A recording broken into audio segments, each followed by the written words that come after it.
And welcome to the Temple of Tomes with your host, Indie Comics Jones. Today is August 23rd, 2022. This is episode 535, I think, if I'm not mistaken. Today we're looking at Barbaric #1, coming out from Vault Comics at a whopping $4.99. Now, the reason it's $4.99, it is 32 pages rather than regular 20 or 22, so it is actually a very good value. This is a recommend. This is a brand new arc for the Barbaric, and the name of this arc is Axe to Grind. And this does not happen in the book, this pose. This is Soren, one of Owen the Barbarian's companions, and she's wringing out her blood-soaked clothing, as you can see. And we see some of her tattoos underneath there, if you're into tattoos. And there you have it, issue #1 in this arc. Now, I don't know if there's an arc between this one and the original one, which came out sometime last year. There might have been. The arcs were only three. The first arc was only 3 issues, so it went by pretty quick. Very good storytelling, very humorous, and very action-packed. And there you go. So let's take a quick look to see who worked on this. I don't know if this is the variant cover or not. I'm not sure, but there were hardly any of them left when I got to the store, so I'm assuming it's cover A. So the writer on this is the same team as before, actually. Writer is being Michael Morrissey.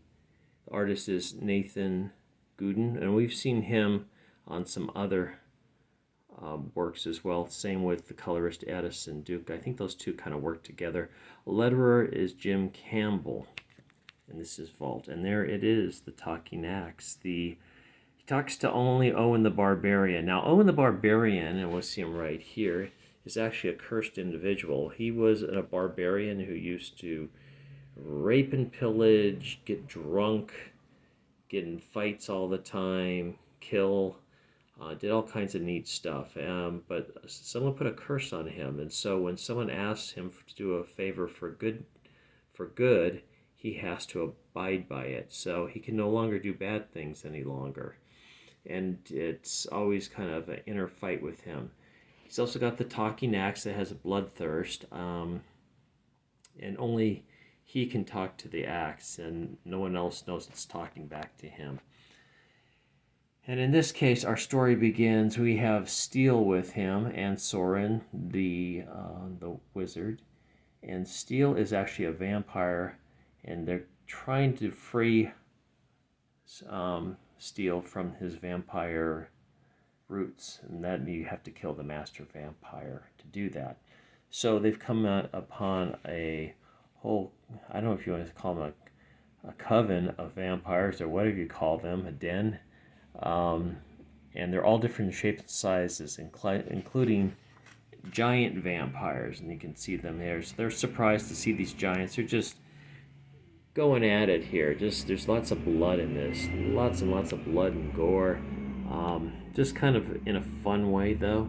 We see Soren using her magic to help out, and both Steel and Owen are just going at it. Now, the bloodthirsty axe is having a problem because his blood is kind of corrupted. It's tainted, and it's making it kind of sick. It doesn't want to drink anymore of the blood. So as you can see, they are taking on the giant vampires now in different ways, kind of taking their feet from out from under them, basically. And there is the master vampire they are trying to kill.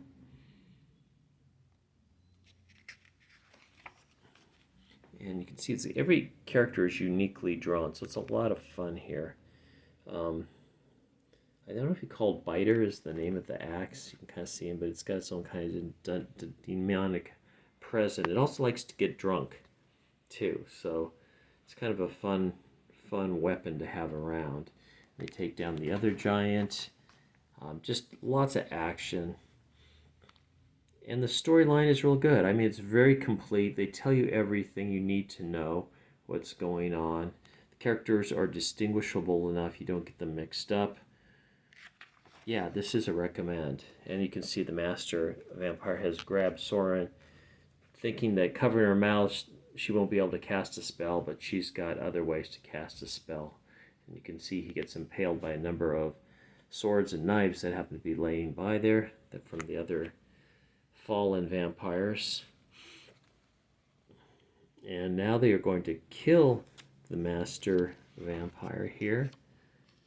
You can see Owen rips the head off, gives it to Steele, but to their chagrin, and all the other vampires start burning up. I don't know why Steele doesn't, because he was made vampire by this guy supposedly. But they all burn up, but to their chagrin, they find out that Steele is still got his fangs. He's still a vampire, so he's a little unhappy about that.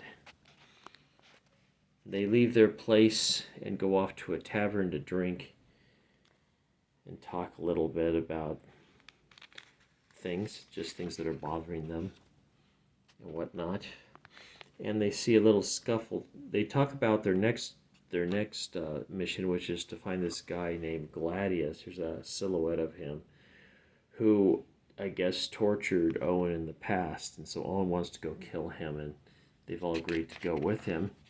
In the meantime, there's a local youngster that's being hassled by a bad man, and of course Owen has to step in because he must only do good now. And he kind of beats up the bad man and lets the youngster go free. You can see them there. You can see there's the axe just kind of talking away. So they take a ship. They're going to go hunt down this Gladius. The ship is piloted by a fella named Crumb, who seems to know. I don't know if he was in the first arc or not. It's been a while, but he seems to be familiar with Owen, and things are going pretty good. Suddenly, their ship is attacked. First, they think it might be a whale causing this, but it turns out that no, it's not a whale. It's a thing with tentacles. It's actually a kraken, and you get a good shot of it here attacking the boat. You can see how large it is in comparison to the boat. Of course, Crumb wants to protect his crew and guests aboard, and he's the first one that kind of gets attacked, and actually looks like he loses his skin completely. So I'm assuming that he got killed off. And we have Owen going at it. However, Steele refuses to attack for some reason.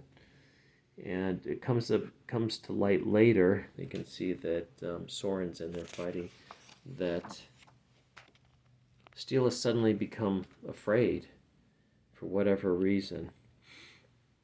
So they abandon the ship because the Kraken has taken it down. The Kraken has taken quite a bit of damage due to Soren and Owen.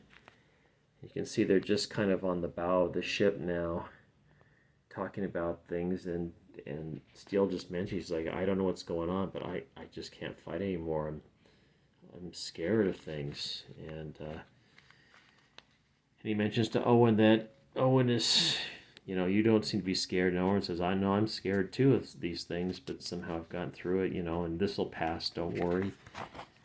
And in the meantime, while they're on this bow talking it out, they're actually being looked at through a crystal ball, or a plantier, whatever it's called, by another sorceress, I guess, or a fortune teller. And you can see Gladius is in the foreground here. So it is told that they will be on the shores of Gladius's land by morning, and it's to be continued. So yeah, this is a recommend. Very good storytelling, humorous, a little over the top, but it's okay. Here's the cover for the next one. I think this is so cool looking. Looks like maybe it's fighting a giant reptile or something. I don't think that's Gladius, but maybe it's Gladius. He's green here, he's purple there. So there you go, there's the next issue. And there you have it. And then we have the blurb, just telling a little bit about Owen the Barbarian and Axe to Grind. The cover is by Howell and Duke, so Addison Duke did the coloring in it, and someone with the last name Howell did the cover. That's a nice cover. So, recommended. So, thanks for stopping by and watching this review. 32-page comic for $4.99. Not a bad deal. As always, please like, please subscribe. If you haven't, please leave comments, and we'll see you next time at the Temple of Tomes. This is Indie Comics Jones, bringing you comics views, comic reviews from the world, bidding you adieu